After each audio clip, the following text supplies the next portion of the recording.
there, I'm Stephanie and I'm a member of the client services team here at Subsplash. We understand that communication it's essential for discipleship. We work hard to ensure that it is as easy as possible for you to communicate and connect with your people. So today we're going to be covering three main sections. One is going to be how your end users can use the app to create a profile. Section 2 is going to be how do you get updates to that person's information via church management. And 3 is going to be now that we've got the person's information, we know that it's correct, let's start communicating. How do we send text? How do we send mail outs? How do we send out a basic email to these people?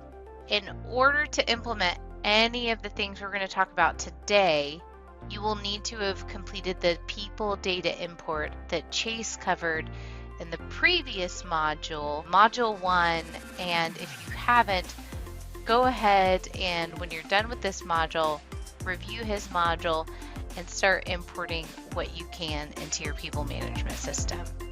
All right, if you're ready to go, let's dive into this.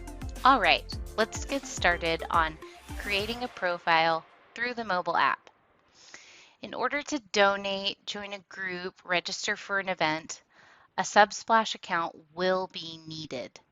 Here's a walkthrough of how your end users will log in and create that account through the app. Quick note, an end user is not tied to a dashboard account. Admins with dashboard access will also need to create their own profile via the app in order to participate as an end user. After users download your app, have them create an account by tapping the profile icon in the upper right-hand corner of the app screen. Once the page opens, it will look like this. Then they will need to tap the login or sign up button, then select the continue with email option. This option will reduce the amount of problems that you and your end users experience while creating accounts.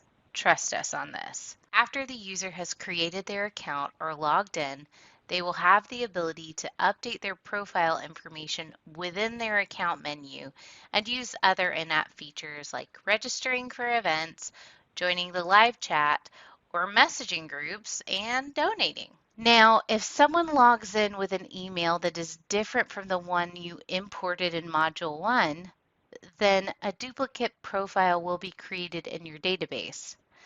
This is because the email address is the primary key identifier for a person's profile in the Subsplash people database system. In other words, a person can only use one email to log in.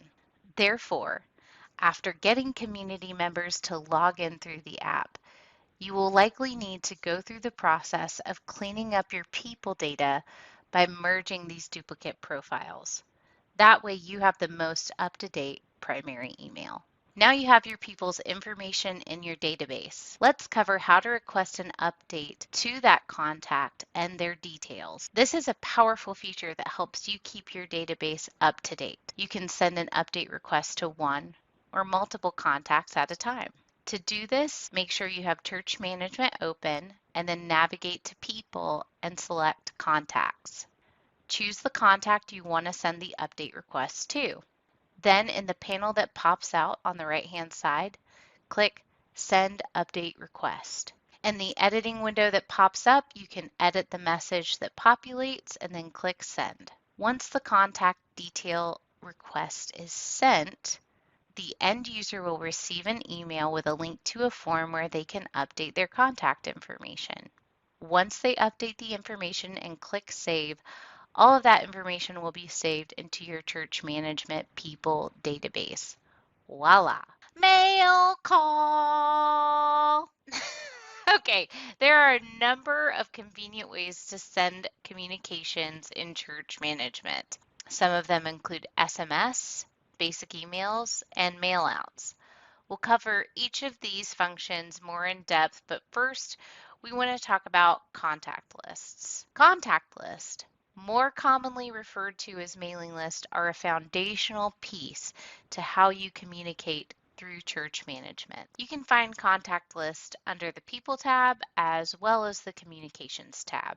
Once you get here, go ahead and get started by selecting the New Contact List button in the upper right-hand corner. Just click there. You can start by giving it a title.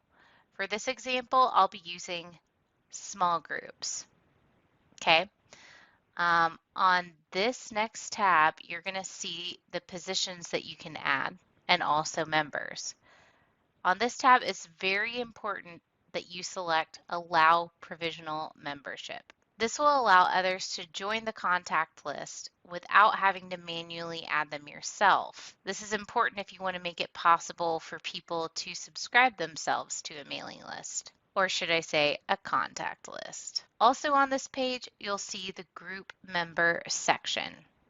Select the Find button to manually bulk add all of the contacts to this contact list. You can either click the box in the top left corner and choose Select this page, or Select all. If you don't want to add all that were automatically selected, but want to quickly add some that were, deselect the ones you don't wish to add, and then click Done. The selected contacts will now be saved to this contact list. For this contact list, you can now see that contacts are awaiting approval to join and some metrics. After saving this contact list, you'll see it populate in the main contact list menu. Okay, now let's overview how to send text messages to your users. Before you send your first text message, you'll want to make sure your country code is set properly in your settings. Let's go to your account settings. To do this, go to Settings, then Account. If you don't see a country code or have the wrong country code, just click Edit to add it. Now that your country code is set, let's go back to the communication area and choose Text SMS. From here, simply click New Text Message. When choosing the contacts you'd like to send this message to, the most versatile way to generate your recipient list is using filters. From here, you can filter by gender. So now we can send the women in the congregation a personalized message inviting them to the women's retreat. Choose the contacts you'd like to send a message to, write up your text, and send it off. Looks like we don't have everyone's phone number. That's okay. We can follow up with everyone via email later, and that's all there is to it. While this is the simplest way to send out a text message from the church management dashboard, you'll be able to send text from lots of other places as well. For example, let's go back to that contact list we made. If we click the three dots on the right-hand side, you'll see that we can choose Send SMS from that menu that pops out on the right. You'll also be able to send text directly to individuals from their contact profile, which you saw in Module 1, or to an entire volunteer team. But more of that in Module 3. Emails. Sending an email functions very similarly to sending a text message. We'll begin by clicking on Communication and then Basic Email. Then select New Basic Email in the upper right-hand corner on the page. Next, you will see all of your contacts populate in the window where you will choose who you would like to send this email to, and it functions the same way as we demonstrated with the text message. For example, let's send an email to all the men over age 18 in our contacts. Click the filter icon in the upper right-hand corner, set the status as gender is male. Set the next condition as age is greater than 18. Now click Apply Filters in the bottom right-hand corner. Select the list of contacts by checking the box in the upper left-hand corner. For this example, we're going to check the Select All box. Once we've selected our contacts, click Done. Now all you need to do is write up your basic email. Add the subject line and the message, and then click Send to deliver that email. There are many other ways to send a basic email in church management, as from your contact list and from a person's contact profile, as you can see here. But for anything where you need to include images, maybe connect forms, and you want to reach a large audience, you're going to want to use the mailouts feature. Much like the basic email and text messaging, there are a number of places where you'll be able to send mailouts from. For today, let's go to communication and then mailouts. From here in the top right-hand corner, we can click New Mailout.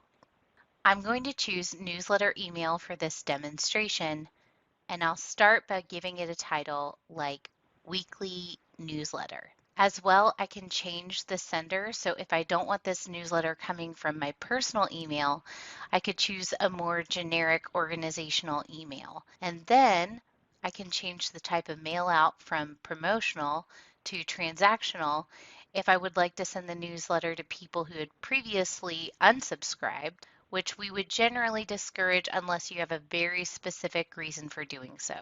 Once my basic details are complete, we'll then add content to this newsletter by going through the Fields option in the left-hand menu. From here, you'll be able to add an image, video, or both to the top of your mail out, as well as some introductory text. Below that, you can input the body of your newsletter into multiple sections, each of which can contain text, image, video, audio, files, and forms. Okay, to add additional sections to your mail out, simply scroll down and then click the Add Section button. All right. And lastly, you can add links to your social media and website into the footer of your email. And now that we've created your mail out, we'll need to choose who will be receiving our newsletter by clicking Recipients in the left-hand menu. You have all of these different options for how to send mail outs and how to generate a contact list. You can choose individual contacts. You can choose individual groups and teams. There are a lot of options in choosing who is going to receive this mail out. Right now, I'm going to use our most commonly used option, a contact list, which can be found in the Groups and Teams section. But wait, I haven't made a contact list for my newsletter yet. But that's no problem. Let's save what we have so far, go back to Content List, and make one for the weekly newsletter, and then come back to our mail out by clicking Edit.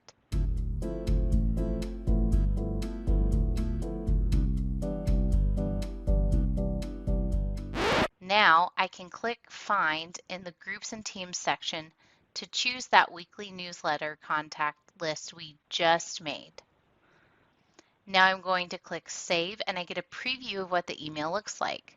If I see something in the preview that I wasn't happy with, or I realized I needed to add something to it, you can always click Edit.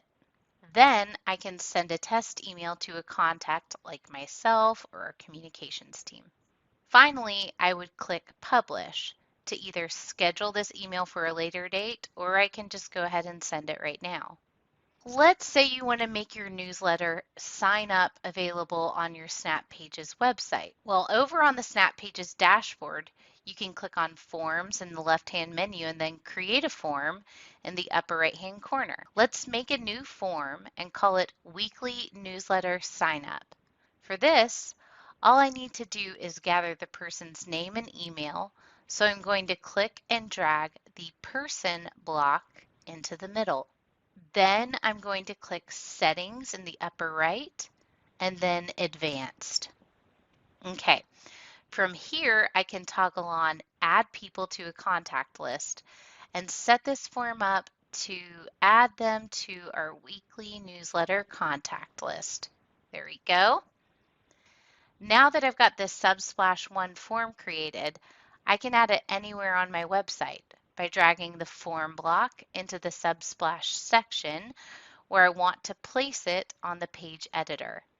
Now when people fill out this form, they'll automatically be added to our weekly newsletter contact list. And there you have it, folks. You now know how to encourage people to create their profile in-app for maximum engagement with Subsplash tools. You can request contact updates using Church Management. You can create effective communication by using contact list, SMS texting features, basic emails, and your mail outs. I hope that this provides you with all the information you need to communicate effectively with your community, share the gospel, and encourage the growth and discipleship of people following Christ. Be sure to ask our hosts great questions, and we'll see you at the next Subsplash Academy class, Module 3, and that is all on setting up your Sunday service. God bless you. Bye-bye.